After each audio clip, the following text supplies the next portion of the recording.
When I came to Allahabad, after spending my life in Mumbai as a judge of the Bombay High Court, it was culturally different for me. The proceedings in the Bombay High Court were conducted in English, though the record, especially in criminal cases, was in Marathi. And I found that before the Allahabad High Court, local lawyers would often start presenting their case in Hindi. It made me realize the potential of lawyers to present their case efficiently, even in their local language.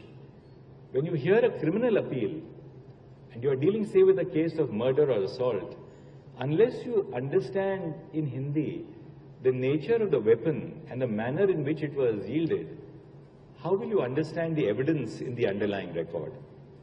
English cannot translate.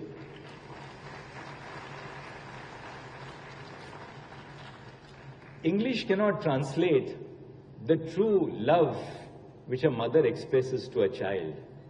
At the other end of the spectrum, English cannot translate a crime committed in a fit of passion between two agriculturists who are neighbors.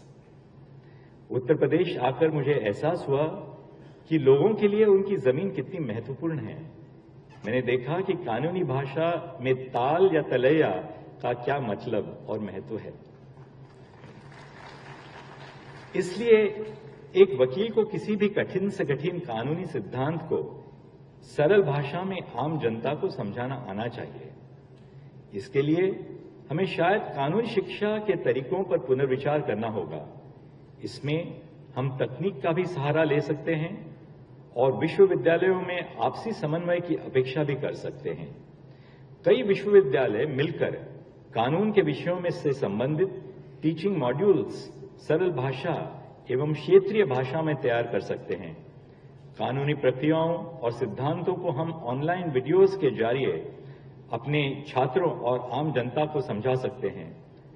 मैं दोहराना चाहता हूं कि मैं ये नहीं कह रहा हूं कि कानूनी शिक्षा से इंग्लिश को हटा देना चाहिए। मेरा तात्पर्य यह नहीं है, बल्कि अंग्रेजी के साथ साथ क्षेत्रीय भाषाओं को भी अपनाना चाहिए।